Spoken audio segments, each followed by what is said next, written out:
Now, moving forward, we have our last panel discussion for the day entitled How Digitalization Enables High Quality ESG Reporting and Analytics for Mid and Small Cap PLCs. We'd like to invite our panelists for the sessions up onto the stage. Mr. Lee Kui Heng, the Executive and Managing Director of Tommy Pack Holdings Berhad. Ms. Liana Tu, Head of Groups of Strategic Communications, Sustainability and Corporate Responsibility at Marsing Group Berhad. Ms. Diana Gan, entrepreneur in residence and lecturer in SID. And lastly, Ms. Daphne Ng, the co-founder and CEO of Didoco. This session will be moderated by Mr. Wong Chun Chek, Director of Bursa Intelligence at Bursa Malaysia. Now that everyone's settled in, CC, the stage is yours. Thank you.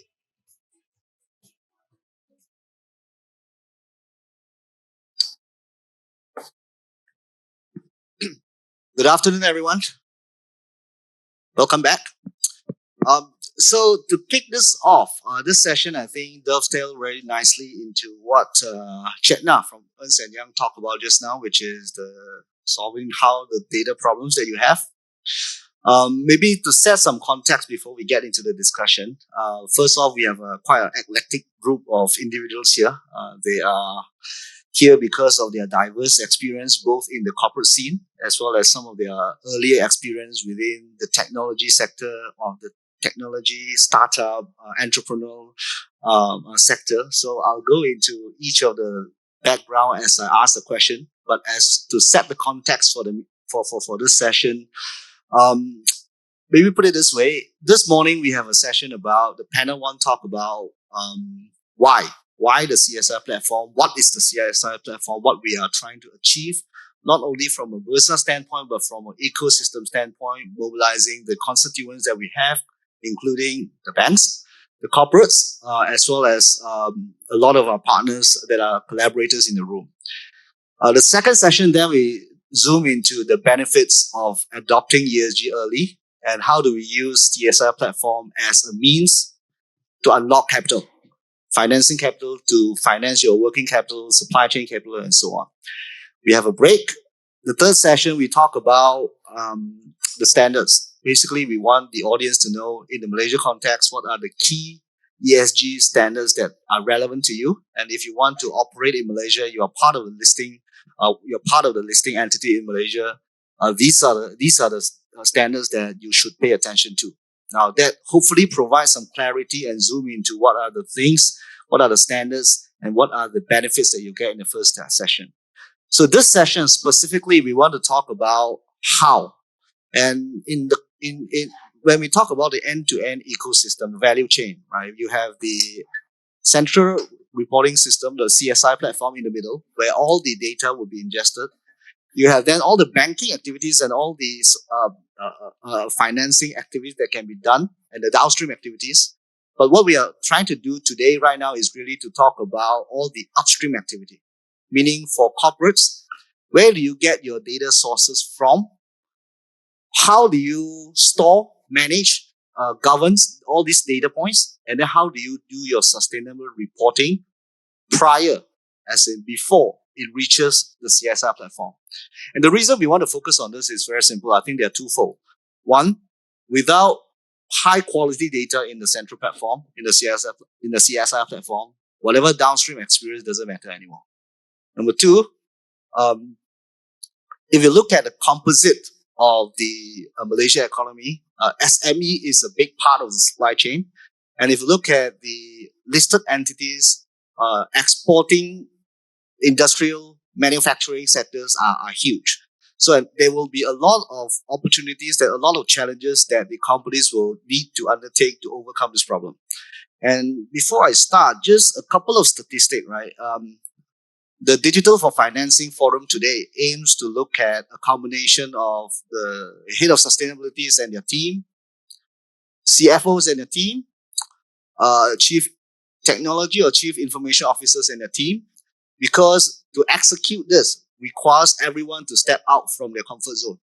It is how do we share the knowledge that the CSO or the head of sustainability have with the rest of their peers in order for them to enable everyone to get on this journey. And that's what we are trying to aim to achieve here. When we asked people to register on today's event, we got 500 responses, 500 registration, both physical and online. It is very interesting for me to see that the sustainability professionals make up 26% of the total registration. The finance community make up 26% of the participation. And the technology the board and CEOs make up about 20% of the population. Technology colleagues make up less than 10%. So in other words, if you look at people that cares about this topic, in a sense, we need to embark on this journey. It is a combination of different profession and expertise. Then if I look at the size of the company based on market cap that registered on today's platform, more than 50% are mid and small cap, which I think is the crowd that we want to address. So now, why mid and small cap? There are a lot of in our part of our business as Bursa Intelligence is really on an annual basis reach out to companies and talk about education. We'll talk about ESG, both enable them, educate them, as well as facilitate discussion with them, get feedback. And most of the companies that we get are asking for help. And they're asking for, we are mid and small cap. We are not Petronas. We are not UMW. So how do we get this right? And there is a kind of growing concern that, if verification needs to come in, right? If Chetna and E&Y now is encouraging or expecting assurance to fall in place, how do we help the companies to future-proof that? Well, it can't be just hands and leg, consultant work, but it needs to be a technology-based solution. How do we create automation in that process, digital trial, whereby you can track data on a way that make life easy for Chetna? So that's kind of the context. Now, to start with, let me maybe get back to my cheat sheet. Okay, first question. So, Mr. Lee Hui Hing from Tommy Pack, he is the current executive MD of Tommy Pack, Berhad. He is also the chair of the Sustainability Committee.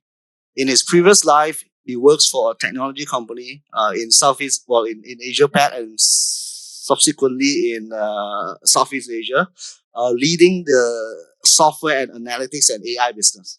So he has a combination of both supplying technology to now applying technology in an area that he probably is not that proficient.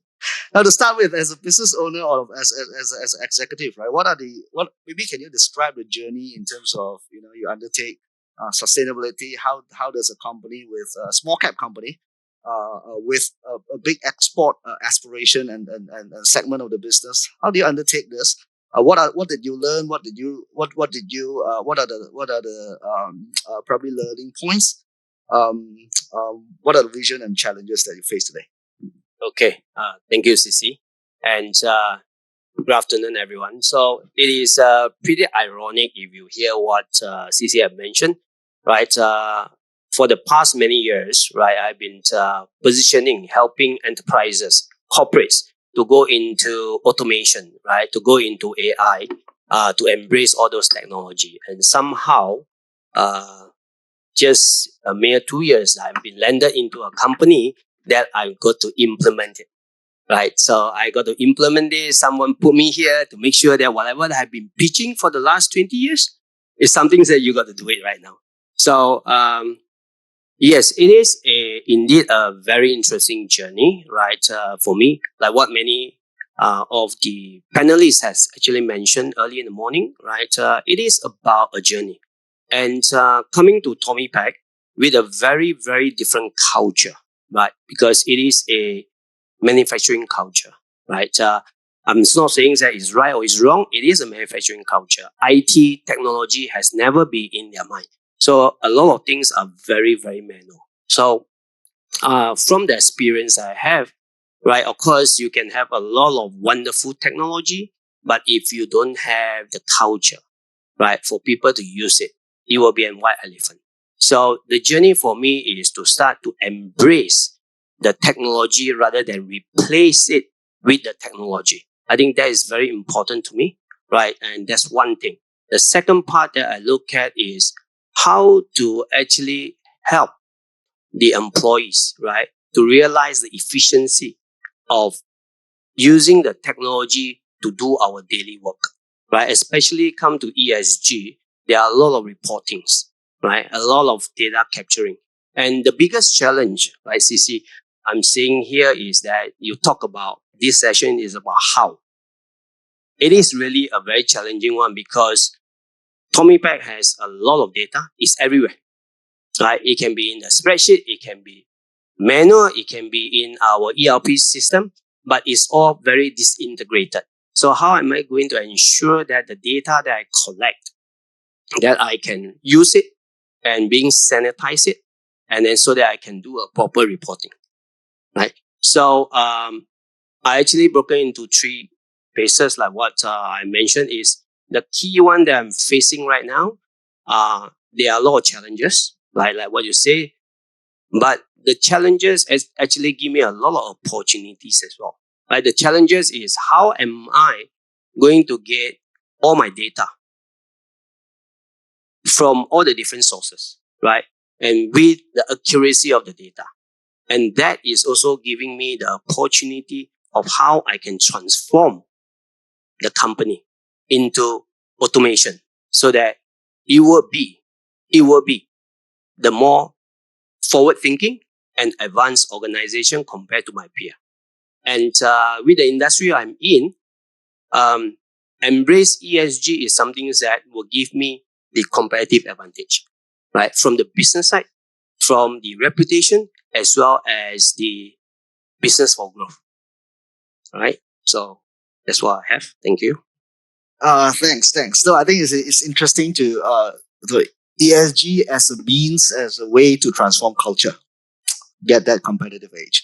Now, Liana. Liana is the head of sustainability and corporate communication for Marsing, and she's also has a long track record of, from a marketing side, from a branding side, how do you take that message across to investors and so on, right?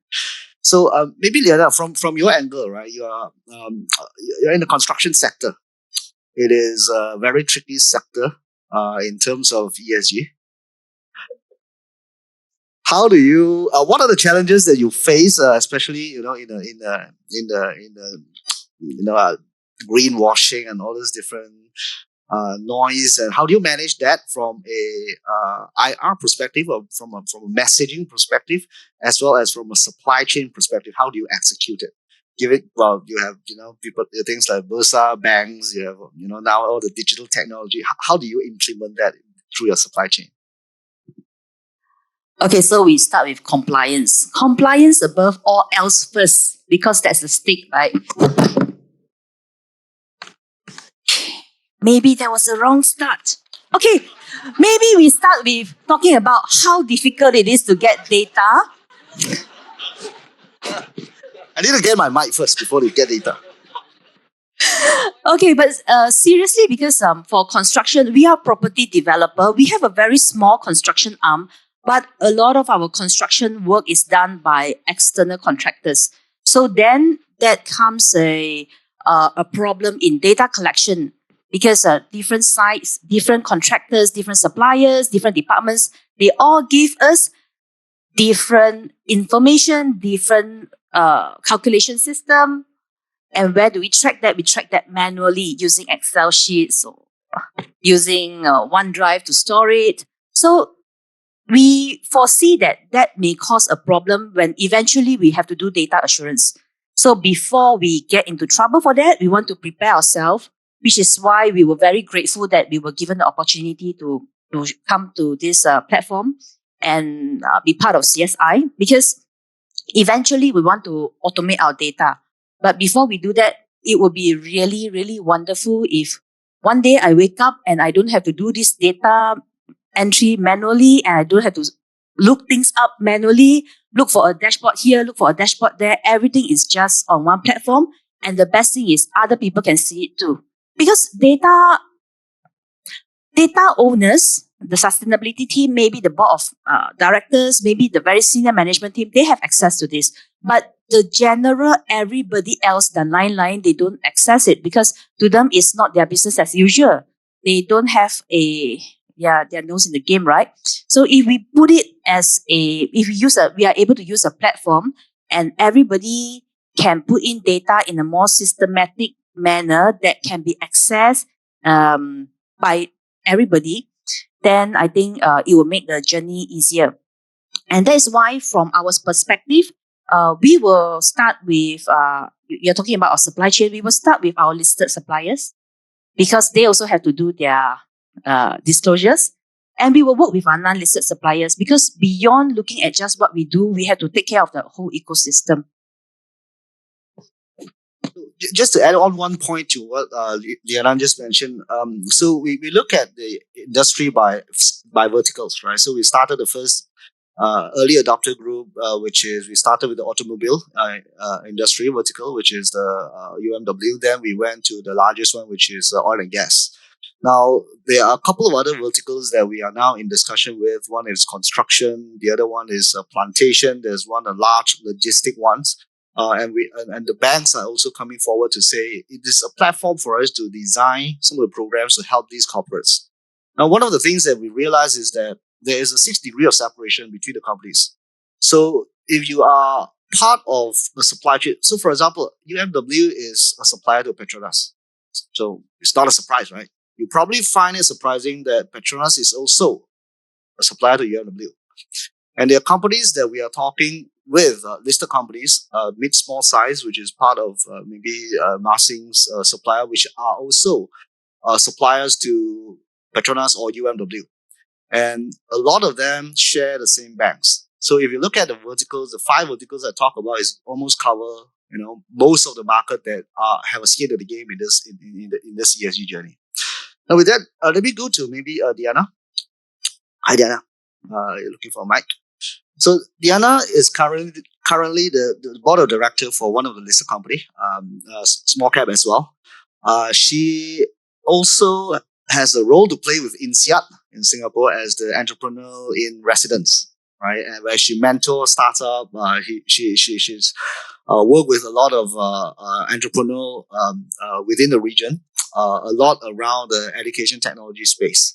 So with her background, I think she brings a pretty unique perspective into what we are trying to embark, predominantly from a corporate in sectors that are manufacturer-based, industrial-based. So we'd like to kind of tap into maybe your expertise from to experience in 2 angles. Number one is as a board of director, right? How do you make sure people like Liana and Kuing do their job well, not doing greenwashing? Right, that's one. Number 2, how do you, as a board of director, empower the team in the sense that they buy the right technology and view the technology with the right lens in terms of your ROI, right? Because a lot of this may not be today. It might be the day after. You got to look at the cost standpoint. You got to look at probably now what we try to introduce also is the business value, the carrot, the export, the business opportunities overseas. How do you balance that?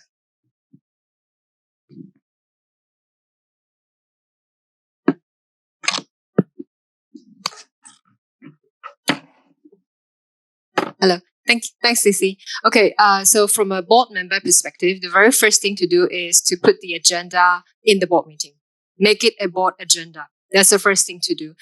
Whichever stage that a company is in, whether you are advanced in looking at ESG or whether you are just starting the journey, just the very fact that you are putting it on the board agenda would already spark conversation, would already change the conversation.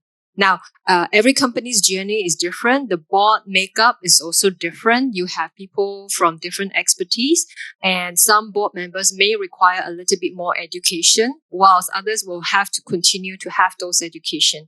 Another practical thing that we do is we actually have a WhatsApp group and we share the training that we actually plan to go to. That also raises the level of interest. It also raises awareness. So just within the board itself, simple things like that would already change. And then once you put it on the board agenda, some things will happen. because you need a report, you need some information in order to even discuss about it. Now, very importantly, and I take inspiration from a recent webinar that I went to, one of the speakers there is actually the equivalent of a chief sustainability officer for Olympics in Paris. One thing she said really struck me and really take home the message: you can't change what you can't see. So just seeing what data is available there and just putting the data right in front of you would already spark some chemistry changes. Because when people see, oh, wow, okay, this is how much carbon we are emitting, it would already prompt them to think. And this is bringing on the INSEAD angle. So in terms of leadership, the growing trend is distributed leadership. So of course, there are many different models to drive sustainability and ESG. However, to Kui Heng's point earlier, culture is very important. And if you are able to empower your people and you give them that psychological safety to voice out, the ideas will come. And when they see the data, when they see the data right in front of them, ideas will come. And then, of course, you can start designing whatever structure that you want to capture the data and how you implement it across the organization. So from a board perspective, putting it on the board agenda, and it would definitely be on the audit and risk committee agenda as well. And if you have a sustainability committee, that as well, and all of that will feed into the board meeting. Now, from the technology standpoint, technology is fast changing. It will morph. So for small cap companies and SME companies, again, you can start very, very small.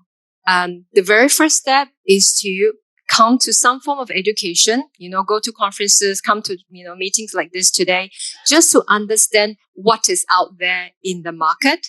And that conversation alone, again, will help you to prompt you to think, okay, what do I need to take back into my organization so that I understand what is available in my organization? So do a little bit of inward looking first. Now, every solution out there will each have their own strength, and they will continue to morph. But what is really encouraging with the standardization of the standards, the ISSB and then TCFD being dominant, and then also to Chetna's point earlier, ESG is kind of accepted by everyone already. You don't even need to sell it today. So the technology that you choose will also become more and more helpful going forward. It wouldn't show you, oh my God, it's got this function, it's got this feature. How many modules do I need to look at? How many modules do I need to subscribe? No. Increasingly, it will move to a state where it becomes, easier and easier to interact with. So what we call the user interface will become more and more intuitive. And then you can decide, based on the size of your company and the need of your company, what are the sort of technological solutions would be suited. Of course, again, if we talk about distributed leadership, you need to involve different stakeholders within your organization to come together and look at what will be helpful to them. So those are the starting points and the baby steps that you can take. Yeah, thanks, Diana. So last but not least, Daphne. Daphne, in her previous life, she is in the banking sector, international bank. Oh, first off, she is from Singapore. So welcome to Malaysia. In her previous life, she is with the banking sector for two international banks. And I think her background is in trade financing. So she has that kind of expertise with marries well to her current life as owner of a startup, owner and CEO of a startup, Ditoco. I'll leave you to explain what that means. But what Ditoco aims to be is to be the digital trust engine of your processes. Now, I think what interests us is that potentially we talk about verification, assurance, and even at the beginning of the process, where do you get the data points and how do you ensure that all these data points have a digital trial in a way that can build trust, it's trustable, is connected end to end, and that will allow life much more easier from audit or verification angle. So maybe the question to Daphne is, so number one, maybe what does digitization digitalization means. I mean, for in the PLC transformation program, the fourth book is the being digitally enabled, and I think that dovetail into how do you define digitalization for the mid and small cap company, and also the access to technology, right? So, being a country like Malaysia, we do have our startup ecosystem. We will be working with different agencies in terms of identifying startup in the digital sector that would be able to help us in this journey.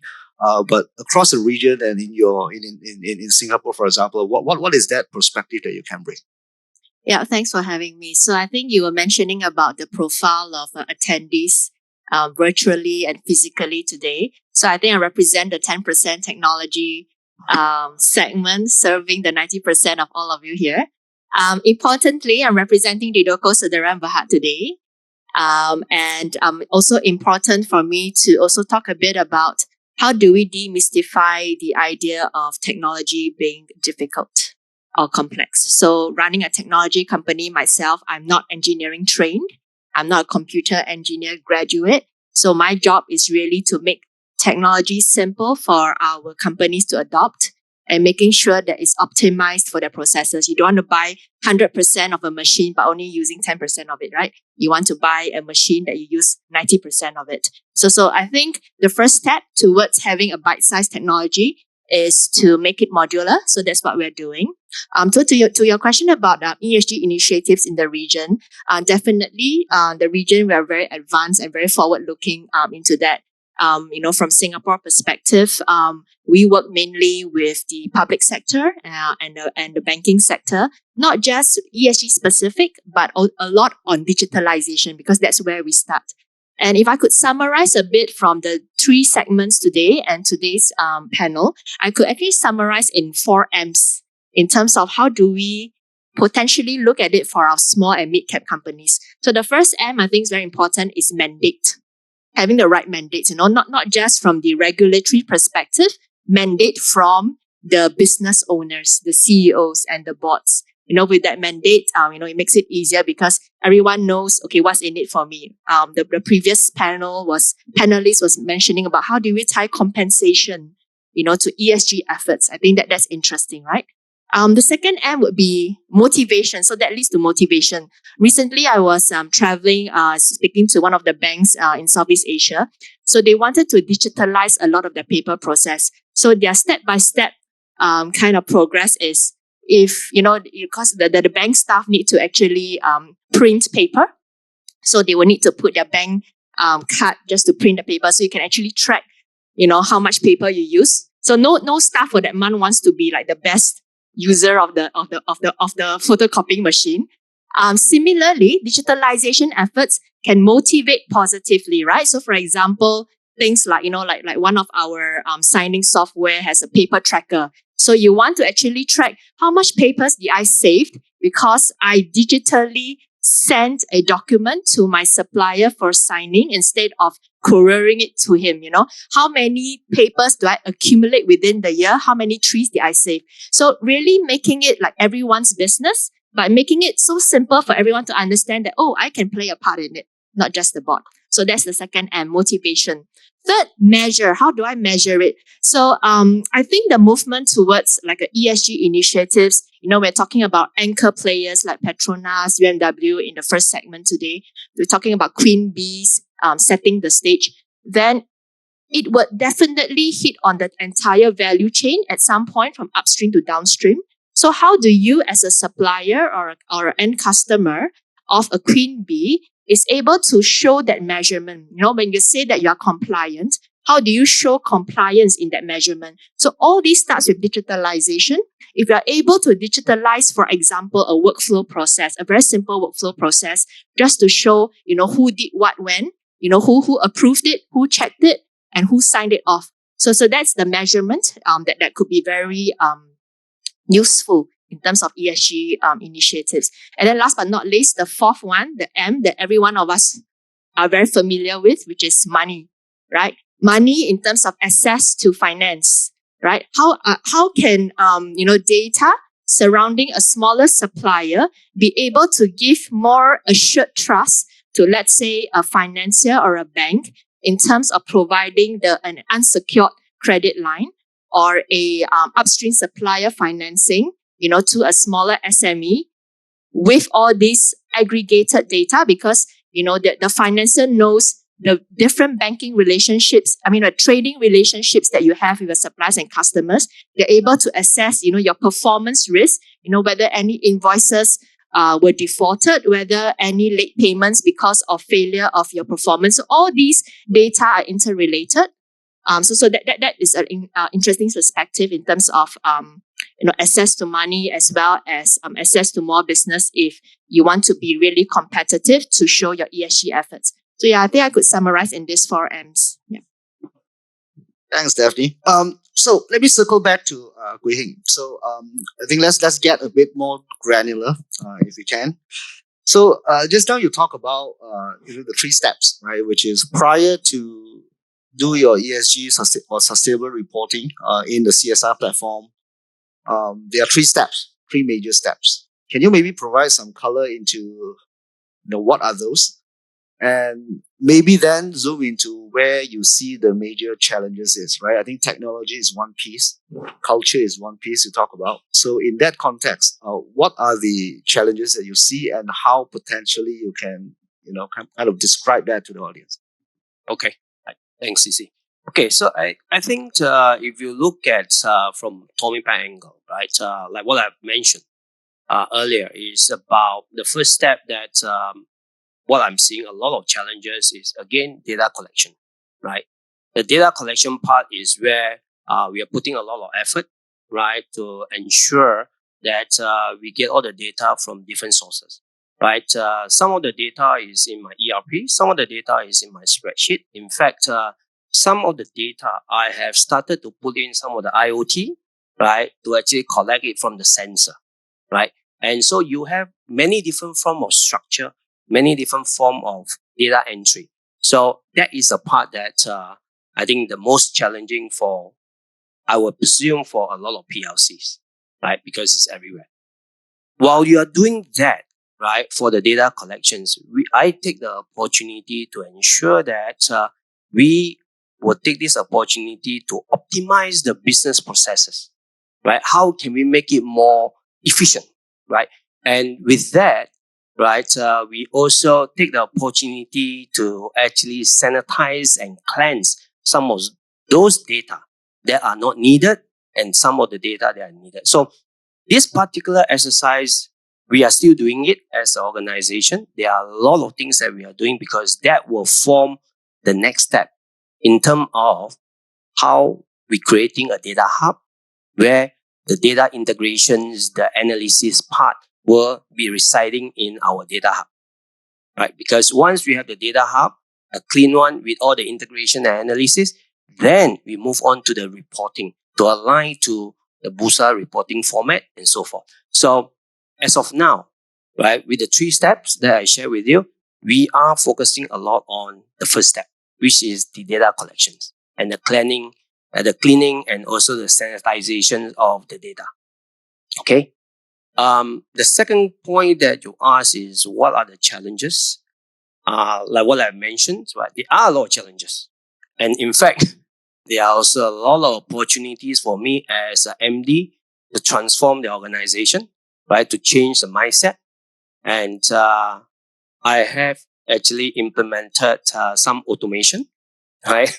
The first thing I came in, I see a lot of these very standard Leaf app, all the papers, multiple approvals, right?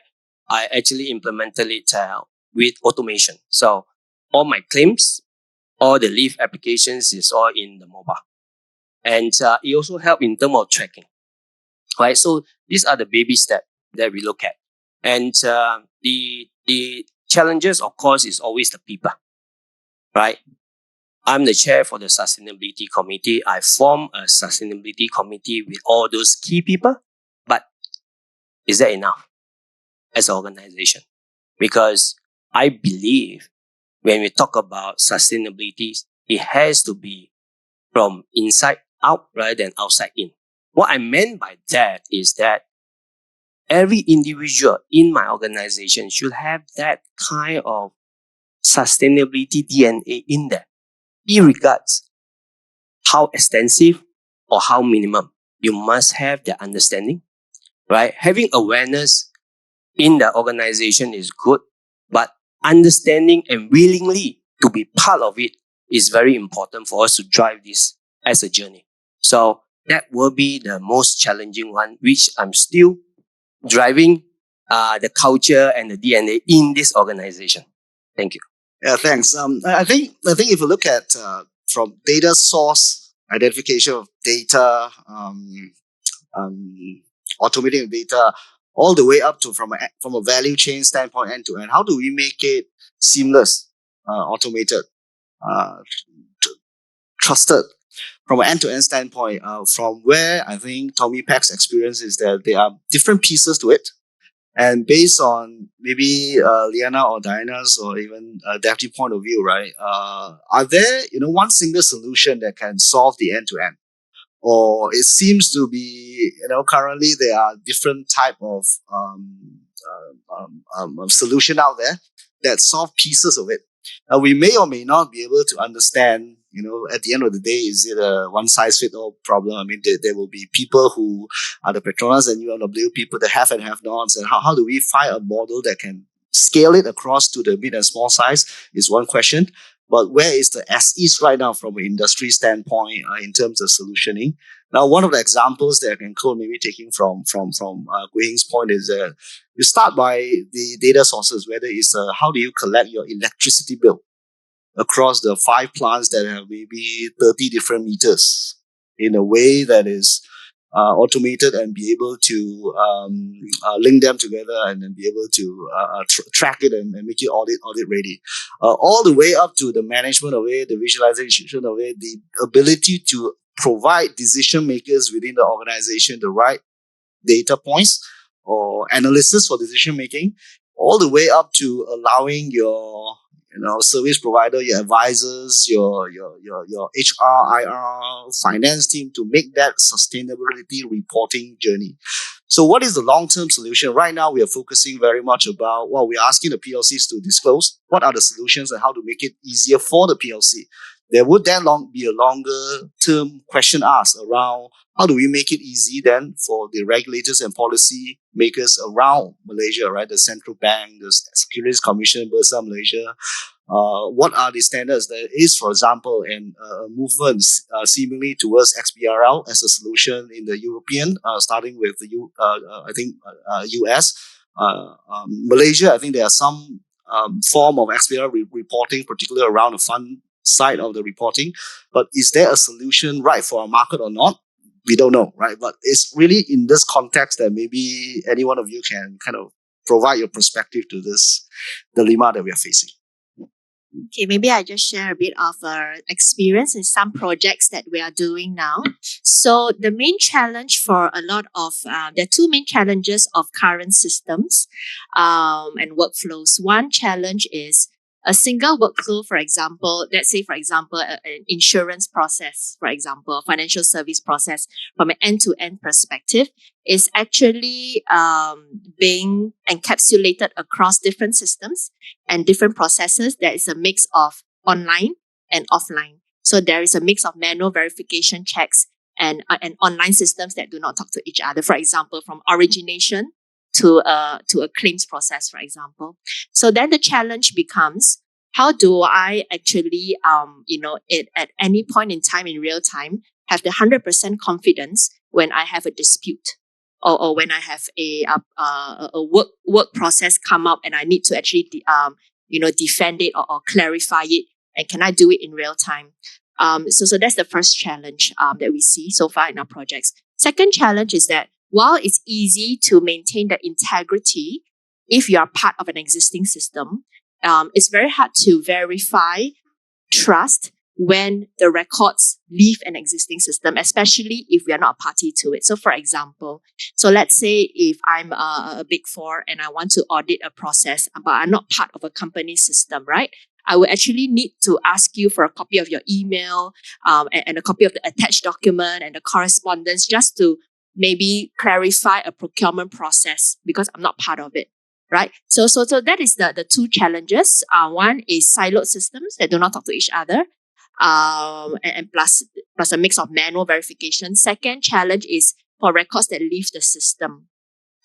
So traditionally, that there isn't really a solution there. What we're doing now with some of the consulting projects that we're doing is to provide them with a connector, a technology. Okay, I want to call it a digital connector, such that we are able to do two things. Right. One is to be able to pull critical data from the first use case, pull critical data from whether a manual process or a digital process, so that we're able to verify the audit trail for that, for a particular problem statement. Okay. And for the second use case, what we have done is to help third parties who are not privy to an existing system be able to verify the records as authentic and to verify the audit trail by, doing things like, which is a mix of PKI and cryptography, to actually verify that, the document data came from source. So to answer your question, yes, there is definitely technologies out there now that will be able to help a lot of this trust verification, because the digital trust market is a $537 billion market and it's continuing to grow because of all companies, governments going to cloud, which means that there are more cloud risks and security risks as well. So the advent of verifying trust would be the next phase of ESG, transparency and credibility. Yeah.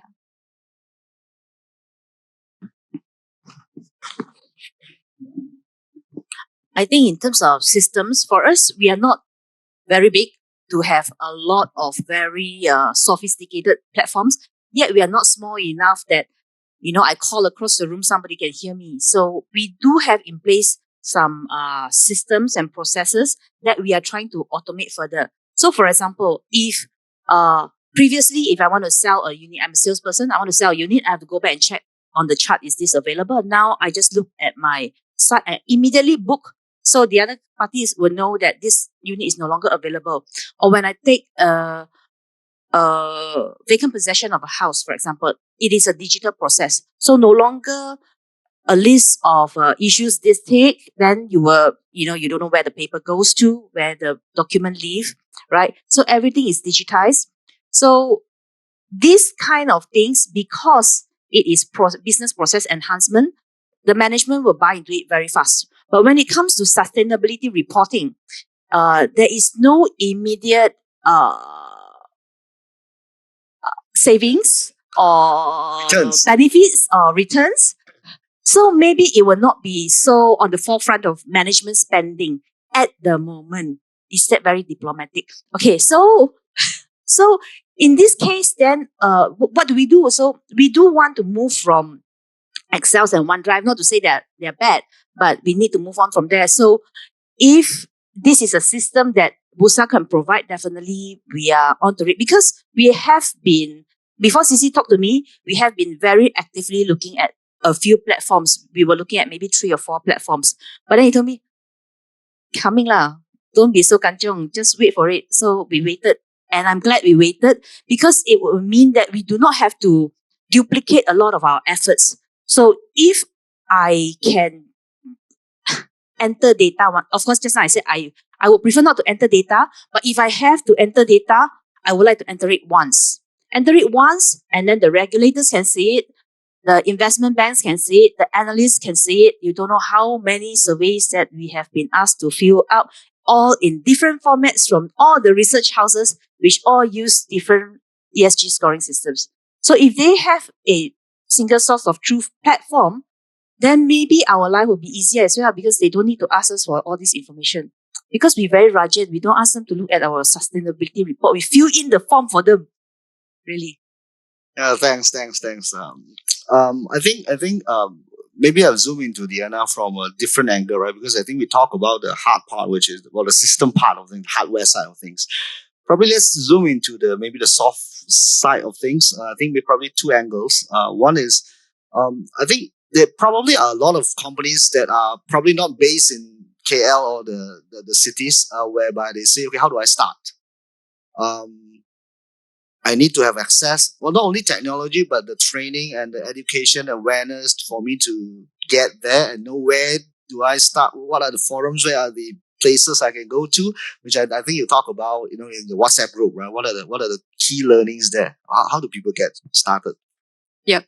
Okay. So depending on the size of the company, actually, it is easier for a small size company to do the education part and the awareness. Because especially like in the context of Malaysia, a lot of businesses, family businesses or businesses that have been running for decades, people know people, everyone. So for education in that respect, right, for really small companies, it's about mindset ready.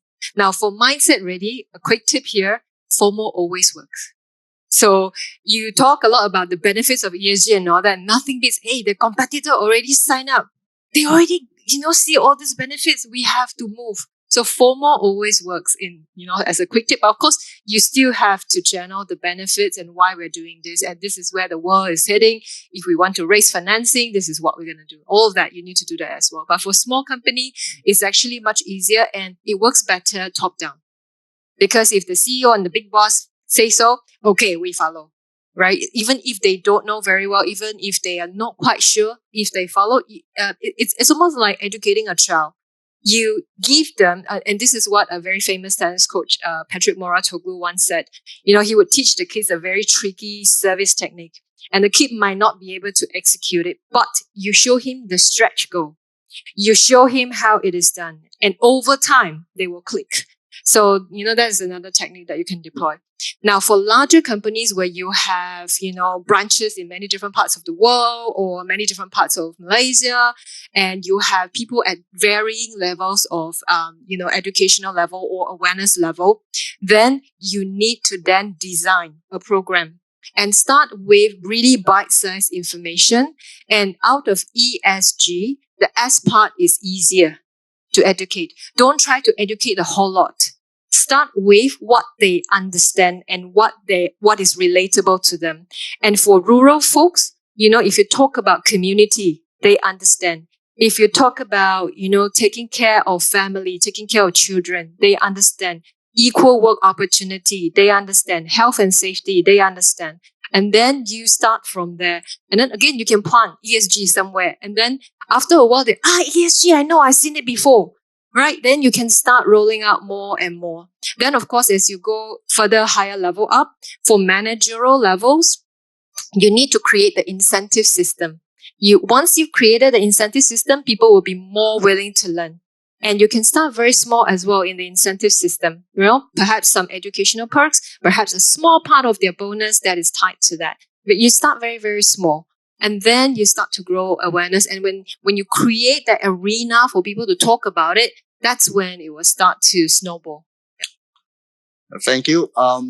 So I think we are running out of time. Now we go into the Q&A sessions. Are there any questions from the room?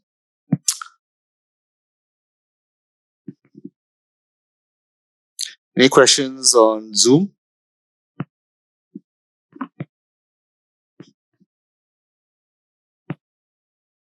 So there are no questions. So maybe let me give my 2 cents and I'll go around the panel for any last words. So from me, probably I'll just go straight into maybe Gui Hing, in the sense that I think carry on from what Diana says, right, which is you have the hierarchy that you within the company, different mechanisms, the soft side of things, the right leadership, the right delegation, the right incentive, the right stake, for lack of a better word.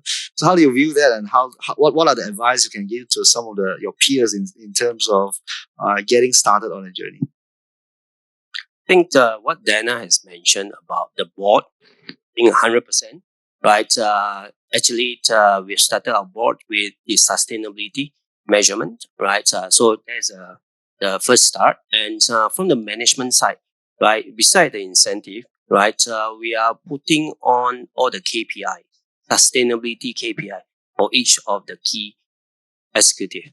So that is one of the way for us to measure how we can move forward with this sustainability. That's the second part, right? And of course, with the applications, the system that we are building, we want to be able to allow us to touch on every individual. So we are definitely looking at apps that everyone can use and trying to make it a little bit more fun, right? Some kind of recognition.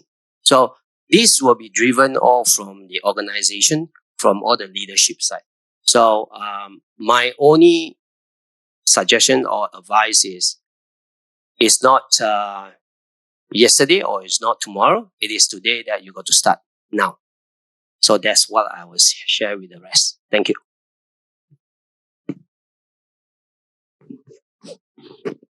Any last words? Last words.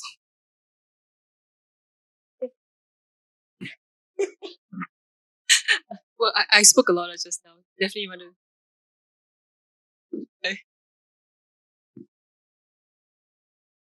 Okay, maybe let me help out. Sorry. Too freestyle.